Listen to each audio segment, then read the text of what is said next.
Welcome back. Welcome back. Well, Super Tuesday did, perhaps not that super, but it saw at least one serious casualty, the end of Mitt Romney's campaign, which was only announced here in Britain, for instance, today. But it means that Republican John McCain came close, but even he didn't quite manage a secured win.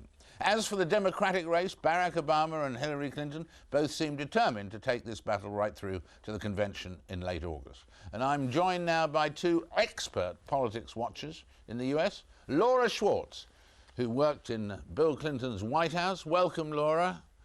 And Dr. Good morning. Thank you for Kyron having me. Skinner, who is, of course, a leading Republican. In fact, she's Professor Kyron Skinner, leading Republican academic. Kyron, welcome to you. Let me ask, first and foremost, a general question. Now we know about Mitt Romney. Has this week worked out as you both expected, or rather differently? Bigger impact, lesser impact?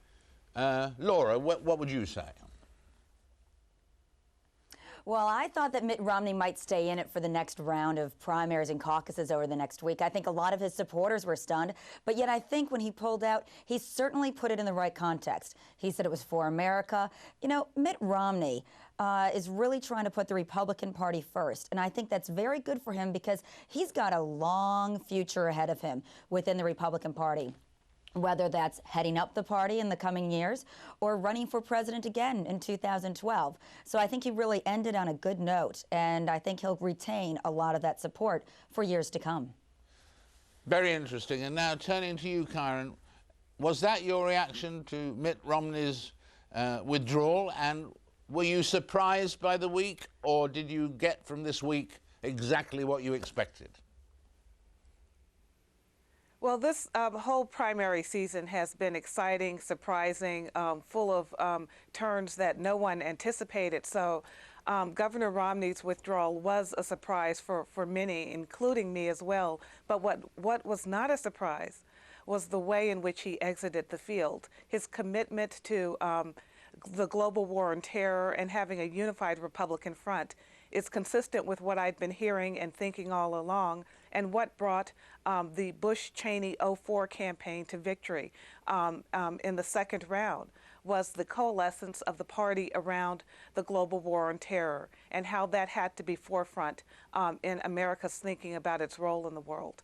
So he ended on a tone that's been gathering steam in the party for a long time. On the Democratic front, however, what we saw was consistent with what most expected, a battle between the two principal Democratic challengers, one that will go on for a while, neither willing to concede ground in any way. So it's a Democratic Party that's not coming together in a unified way as much as the Republicans. And McCain has grown much stronger as a result of Romney's withdrawal.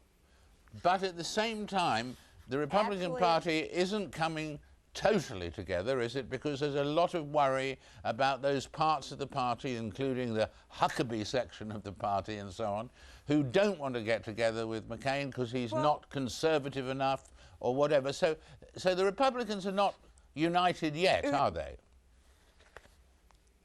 Well, they're moving in that direction because when you think about it, Huckabee and Romney divided the conservative vote, and that opens the door for McCain. It's not as if the conservatives were in lockstep with one or the other Republican challenger. McCain, as you know, is very strong on defense issues. His stance on Iraq does help him peel away some of the conservatives from the Huckabee and Romney camp. And I am sure that many Romney supporters in the long run will move over to McCain. Huckabee did well in the Deep South, in some border states, but not in other parts of the country that will be necessary for the general contest. And Republicans, including conservatives in the party, do want to see a victory in the fall. Right. Thank you very much indeed. And now let's switch back for a comment on specifically on that, and then from the rest to Chicago and Laura. Thank you, David. You know, I really have to disagree on the unification of the Democratic Party. Kyron said that they weren't unified. The Democrats have record turnouts of voters in every state. They are quadrupling turnouts in some states. They are getting record numbers of independents. The Democratic Party is unified. You've got two extremely qualified candidates. People are excited. We've never seen numbers like this before. Even when compared to the 2004 general election for the president, where you also have higher numbers than primaries. We're in primaries, and we are seeing record numbers. This is great. Now, yesterday, John McCain addressed the Conservative Political Action Conference and got booed by the conservative base of his own party. He was booed. So I think they've got a ways to come to be unified behind a John McCain candidacy. We've seen in the conservative talk show base in America, they are encouraging people to vote for Hillary because they just don't want to vote for John McCain. I think he's got a long ways to go, but now he can get started on that because Mitt Romney's out of the race. Mike Huckabee's an interesting challenger. Coming up this weekend, or I'm sorry, next Tuesday, Virginia is going to vote in their primary. And it's going to be very interesting. It's traditionally a Republican state. Barack Obama's got great endorsements there. They've got a lot of independents that will be voting there. It'll be interesting to see which way they break. They also have a big evangelical base. And then they've got a lot of veterans as well. So it'll be interesting. McCain's first test as the absolute front runner. Will he get those independents? Will he get those evangelicals? Or will they go to Mike Huckabee as far as evangelicals? So I don't buy that there's not a unified Democratic Party. There is, and I think those Republicans have to start coming together after those boos yesterday. Do you think with the two candidates neck and neck at the moment, that in terms of the Democratic prospects, does it matter which of these two attractive candidates wins? I think it does, because they have to look, a lot of the conversation's been about change, Barack Obama theme and experience, a Hillary Clinton theme. They have to focus on now electability as well, with John McCain being the clear, pretty much nominee from the Republican Party. Who can fight back a general election campaign from John McCain? And it really, right now, Barack Obama has a big contrast with John McCain when it comes to the war. Barack Obama was against it. John McCain voted for the authorization. Hillary Clinton voted for the authorization. So Obama can perhaps offer a contrast that Hillary Clinton cannot. If John McCain campaign, I think, will really be run heavily about the wars in Afghanistan and Iraq. And so with that being the theme, Barack Obama might be a better run. But then again, our country says the #1 issue on their minds is the economy.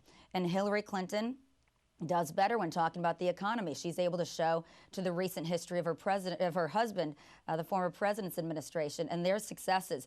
So it's interesting. You have to look at what message it's going to be. If it's going to be on the war and with John McCain, Barack Obama looks to have that edge. Thank you very much indeed. Let's switch back across to you, Kyron. Who do you think John McCain, brackets Republican, end brackets, would prefer to face, Barack Obama or Hillary Clinton? Well, I think Senator McCain is prepared for either candidate on the Democratic field, because when you look at the exit polls from Super Tuesday on the issue of the economy, and Laura's right, most voters right now are concerned about the economy, a potential slip into a recession. He outperformed his Republican challengers across the board, but he also outperformed them on issues related to defense and the war. That's a major concern for voters as well. So I think he's well positioned to address Barack Obama, who provides a real alternative about Iraq, or Senator Clinton, who did vote for the authorization. He still is stronger on the issue of keeping the country safe. Whether one supported the war or not, people care in this country about safety and security. And so he's strong on that, but also with independence, what Laura mentioned as well. He does very well because he's not seen as a Washington insider by many, despite his long service in Congress. His continual fights with industry lobbyists suggest that he has an alternative point of view. that he's not just deeply embedded in Washington.